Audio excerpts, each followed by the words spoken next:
Welcome back to Ayush and Akanksha YouTube channel. ಮಳೆಗಾಲದ ನಂತರ ಮಲ್ಲಿಗೆ ಗಿಡಗಳನ್ನು ಯಾವ ರೀತಿ ಟ್ರಿಮ್ ಮಾಡಬೇಕು ಅನ್ನುವ ವಿಡಿಯೋವನ್ನು ನೀವೆಲ್ಲರೂ ನೋಡಿರಬಹುದು. ಆ ವಿಡಿಯೋವನ್ನು ನೋಡಿದ ಕೆಲವು ಸಬ್ಸ್ಕ್ರೈಬರ್ಸ್ ನನ್ನ ಬಳಿ ಕೇಳ್ತಾ ಇದ್ದಾರೆ, ನಾವು ಗಿಡಗಳನ್ನು ರೀಪಾಟಿಂಗ್ ಮಾಡಿದ್ದೇವೆ, ರೀಪಾಟಿಂಗ್ ಮಾಡಿ 10 ದಿನ ಆಗಿದೆ, ಈಗ ನಾವು ಗಿಡಗಳನ್ನು ಟ್ರಿಮ್ ಮಾಡಬಹುದಾ ಅನ್ನುವಂತಹ ಒಂದು ಪ್ರಶ್ನೆಯನ್ನು ಕೇಳಿದ್ದಾರೆ.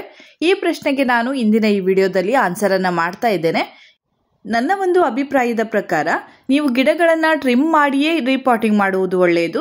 ರೀಪಾಟಿಂಗ್ ಮಾಡಿದ ಕೂಡಲೇ ಟ್ರಿಮ್ ಮಾಡುವುದು ಅಷ್ಟೊಂದು ಒಳ್ಳೆಯದಲ್ಲ. ಯಾಕಂದರೆ ನಾವು ರೀಪಾಟಿಂಗ್ ಮಾಡಿದಾಗ ಆ ಗಿಡಗಳಿಗೆ ಅಡ್ಜಸ್ಟ್ ಆಗಲು ತುಂಬ ದಿನ ಬೇಕಾಗ್ತದೆ. ಹೊಸ ಪಾಟ್ಗೆ ಹೊಂದಿಕೊಳ್ಬೇಕು, ಹಾಗೆ ಹೊಸ ಮಣ್ಣಿಗೆ ಹೊಂದಿಕೊಳ್ಬೇಕು. ಬೇರನ್ನು ನಾವು ಬಿಡಿಸಿ ಈ ಒಂದು ಪಾಟ್ಗೆ ಹಾಕಿರ್ತೇವೆ, ಅಂದರೆ ಹೊಸ ಪಾಟ್ಗೆ ಹಾಕಿರ್ತೇವೆ. ಬೇರು ಪುನಃ ಒಂದು ಮಣ್ಣಿನ ಜೊತೆಗೆ ಹೊಂದಿಕೊಳ್ಬೇಕು, ಸ್ಪ್ರೆಡ್ ಆಗಬೇಕು. ಅದಕ್ಕೆಲ್ಲ ತುಂಬ ಸಮಯ ಬೇಕಾಗ್ತದೆ. ಸಾಧಾರಣ 1 ರಿಂದ 1.5 ತಿಂಗಳಾದರೂ ಬೇಕಾಗ್ತದೆ. ಆ ನಡುವೆ ನಾವು ಗಿಡಗಳನ್ನು ಕಟ್ ಮಾಡ್ತಾ ಇದ್ದಲ್ಲಿ ಗಿಡಗಳಿಗೆ ತೊಂದರೆ ಆಗ್ತದೆ, ಬೇರಿನ ಬೆಳವಣಿಗೆಗೆ ಸ್ವಲ್ಪ ತೊಂದರೆ ಆಗಬಹುದು. ತುಂಬ ಜನರು ಸ್ಟಾರ್ಟಿಂಗಲ್ಲಿ ಗಿಡಗಳನ್ನು ಚಿಕ್ಕ ಚಿಕ್ಕ ಪಾಟ್ಗಳಲ್ಲಿ ಹಾಕಿರ್ತಾರೆ, ಗ್ರೋ ಬ್ಯಾಗಲ್ಲಿ ನಟ್ಟಿರ್ತಾರೆ. ಸ್ವಲ್ಪ ದಿನದ ನಂತರ ಅಂದರೆ 1 ವರ್ಷ 1.5 ವರ್ಷ ಆಗುವಾಗ ಅದನ್ನು ರೀಪಾಟಿಂಗ್ ಮಾಡುವ ಒಂದು ಅಗತ್ಯ ಬರ್ತದೆ. ಯಾಕಂದರೆ ಅದರಲ್ಲಿ ಅದಕ್ಕೆ ಸ್ಥಳಾವಕಾಶ ಸಾಕಾಗುವುದಿಲ್ಲ. ಹಾಗಾಗಿ ಸ್ವಲ್ಪ ದೊಡ್ಡ ಪಾಟ್ಗಳಲ್ಲಿ ರೀಪಾಟಿಂಗ್ ಮಾಡ್ತಾರೆ. ಆ ರೀತಿಯಾಗಿ ರೀಪಾಟಿಂಗ್ ಮಾಡುವ ಮೊದಲೇ ಗಿಡಗಳನ್ನು ಸ್ವಲ್ಪ ಟ್ರಿಮ್ ಮಾಡಿಕೊಂಡರೆ ಒಳ್ಳೆಯದು.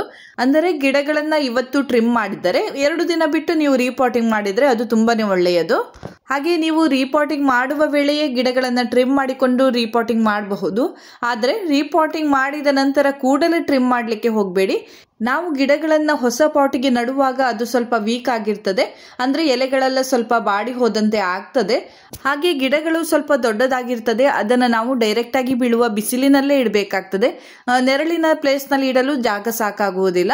ಆ ರೀತಿಯಾದ ಒಂದು ಸಮಸ್ಯೆ ಇರುವಾಗ ನಾವು ಅದನ್ನು ಡೈರೆಕ್ಟ್ ಆಗಿ ಬಿಸಿಲಿಗೆ ಇಟ್ಟಾಗ ಅಲ್ಲೇ ನಾವು ಟ್ರಿಮ್ ಮಾಡ್ತಾ ಇದ್ದಲ್ಲಿ ಆ ಗಿಡಗಳಿಗೆ ಸ್ವಲ್ಪ ಸಮಸ್ಯೆ ಆಗ್ತದೆ.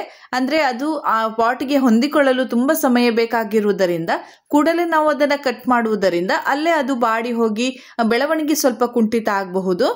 ನಾನು ಇಲ್ಲಿ ರೀಪಾಟಿಂಗ್ ಮಾಡುವ ಮೊದಲೇ ಕಟ್ ಮಾಡಿ ಅಂತ ಹೇಳಿದ್ದೇನೆ. ರೀಪಾಟಿಂಗ್ ಮಾಡುವ ಮೊದಲೇ ಅಂದರೆ ಹಳೆ ಪಾಟ್ನಿಂದ ಗಿಡವನ್ನು ಹೊರತೆಗೆದ ನಂತರ ಕಟ್ ಮಾಡಬೇಡಿ.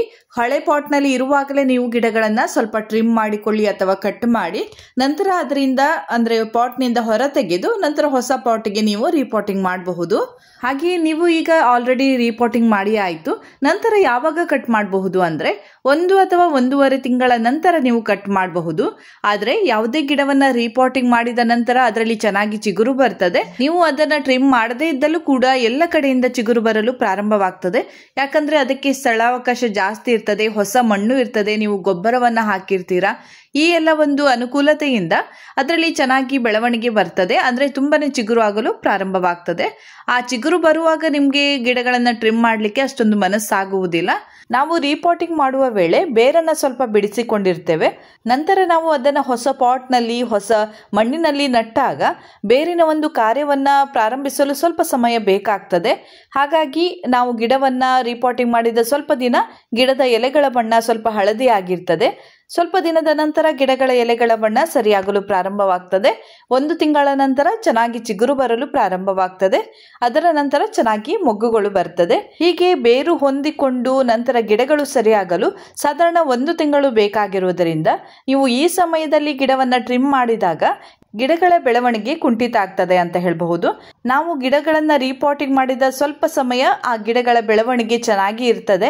ಆ ಸಮಯದಲ್ಲೇ ನಾವು ಗಿಡಗಳನ್ನು ಕಟ್ ಮಾಡಿದರೆ ಆ ಗಿಡಗಳಿಗೆ ಸ್ವಲ್ಪ ತೊಂದರೆ ಆಗಬಹುದು. ಈ ಒಂದು ಉದ್ದೇಶದಿಂದ ನಾನು ಹೇಳ್ತಾ ಇದ್ದೇನೆ, ಗಿಡಗಳನ್ನು ರೀಪಾಟಿಂಗ್ ಮಾಡಿದ ಕೂಡಲೇ ನೀವು ಗಿಡಗಳನ್ನು ಟ್ರಿಮ್ ಮಾಡಲಿಕ್ಕೆ ಹೋಗಬೇಡಿ. ಸ್ವಲ್ಪ ಸಮಯ ತೆಗೆದುಕೊಂಡು ನಂತರ ನೀವು ಗಿಡಗಳನ್ನು ಟ್ರಿಮ್ ಮಾಡಬಹುದು. ಇದು ಮಲ್ಲಿಗೆ ಗಿಡದ ವಿಷಯ ಅಂತ ಅಲ್ಲ, ಎಲ್ಲ ಗಿಡವನ್ನು ಕೂಡ ಇದೇ ರೀತಿಯಾಗಿ ಮಾಡಿದರೆ ಒಳ್ಳೆಯದು.